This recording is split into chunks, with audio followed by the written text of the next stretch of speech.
Bienvenue sur ce podcast où nous allons parler du Shin. Le Shin, l'essence de la vie et la clé de l'immortalité corporelle.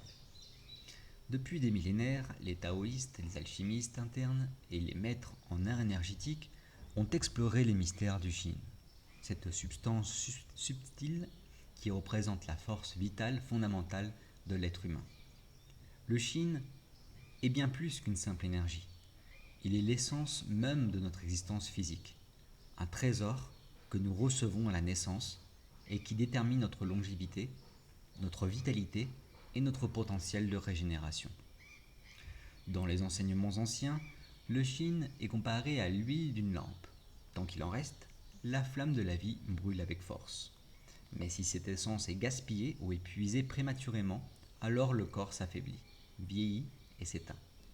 C'est pourquoi les sages taoïstes, soucieux de prolonger leur existence bien au-delà des limites humaines, ont développé des techniques pour préserver, renforcer et même régénérer le Shin, transformant leur corps en une structure intemporelle, imperméable à la dégénérescence. L'immortalité physique, telle qu'elle est conçue dans les traditions taoïstes et tantriques, ne consiste pas seulement à éviter la mort, mais à cultiver une telle abondance de Shin que le corps entier entre dans un état de régénération perpétuelle, où chaque cellule est continuellement revitalisée. Le vieillissement est ralenti jusqu'à devenir imperceptible. Pour comprendre comment activer ce potentiel, il est essentiel de plonger dans la nature profonde du Shin, d'examiner comment il circule, comment il se perd et comment il peut être cultivé à volonté. Le Shin originel, héritage et destin biologique. Le Shin existe principalement sous deux formes, le Shin inné, Wan Shin, et le Shin acquis, ou Tian Shin. Le Shin inné est celui que nous recevons au moment de la conception. Il est le fruit d'une union énergétique de nos parents, la somme des forces vitales qu'ils nous ont léguées. Certains naissent avec une immense réserve de Shin, leur conférant une santé robuste, une force naturelle, une grande longévité. D'autres, en revanche, héritent d'un Shin plus fragile, nécessitant une attention particulière pour être préservé. Dans les traditions ésotériques chinoises, le Shin est stocké principalement dans les reins, mais son influence étend à la moelle osseuse, aux fluides sexuels, aux cheveux, aux dents, aux muscles et aux organes vitaux. Lorsqu'il est fort, le corps est résilient, capable de se guérir rapidement, plein d'énergie. Lorsqu'il est faible, on observe un vieillissement prématuré, de la fatigue chronique, une libido diminuée et un affaiblissement général des organes. Le Shin ne se renouvelle pas naturellement. Chaque instant de notre vie l'épuise un peu plus, sauf si on apprend à ralentir la consommation et à le cultiver activement. Quels sont les fuites du Shin? Comment nous détruisons notre force vitale? Dans la vie moderne, le Shin est souvent consommé de manière inconsciente et excessive, accélérant le vieillissement et la détérioration du corps. Les fuites principales sont les émotions excessives, le stress.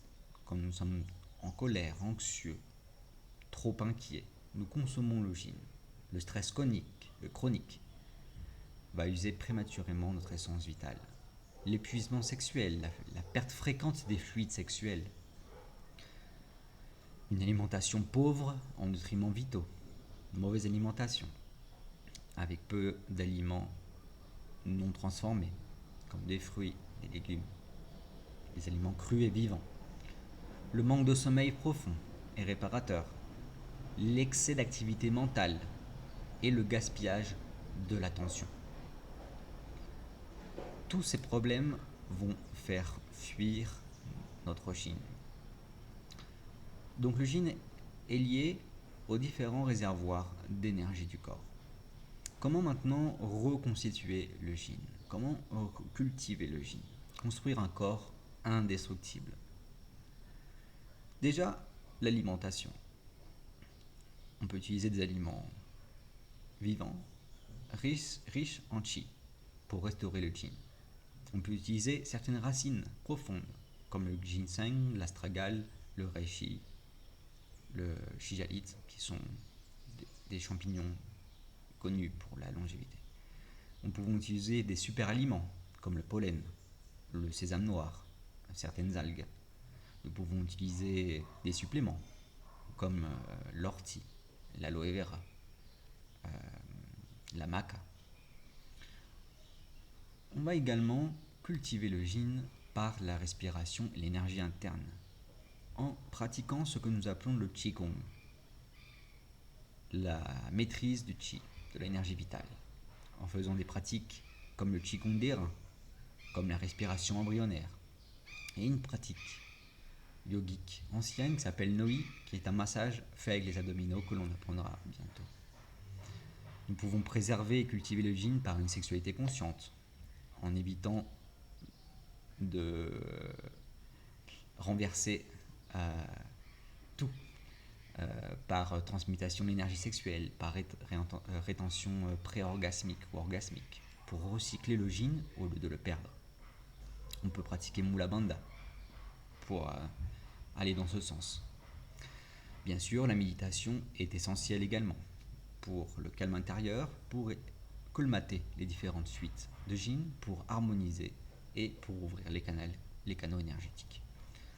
Le yin permet donc la construction, la constitution du corps de lumière. Qu'est-ce que c'est le corps de lumière? C'est le corps éthérique. C'est le corps astral et le corps émotionnel, le corps des astres qui nous permet de voyager dans le rêve et dans le monde de la mort, alors que le corps éthérique nous permet de voyager en conscience cosmique. Donc lorsque l'humain cultive suffisamment le yin, il va commencer dans un état de régénération cellulaire permanente. Ces cellules ne subissent plus l'usure du corps. Sa peau conserve son éclat. Son système nerveux devient d'une robustesse extraordinaire. Les sages taoïstes racontaient que lorsque le yin est entièrement raffiné et transformé en ki, puis en shen, le shen étant la conscience mentale supérieure, le corps devient un corps de lumière. On construit son corps éthérique de la même façon qu'on construit son corps physique. Il n'est plus limité par la biologie ordinaire. On parle même, des récits relatent même les maîtres taoïstes ayant vécu plusieurs centaines d'années, leur corps restant jeune, intact, au-delà des normes humaines. L'immortalité, dans sa condition physique, commence donc ici. La maîtrise du yin, l'art de le préserver, de le cultiver et de le sublimer. Car un être dont le yin ne s'épuise jamais n'a plus de limite corporelle, n'a plus d'énergie qui s'épuise. Il devient un canal d'énergie pure, libre du vieillissement et de la dissolution et du recyclage. Donc peut-être que le secret de l'éternité est déjà inscrit en nous, attendant simplement d'être éveillé.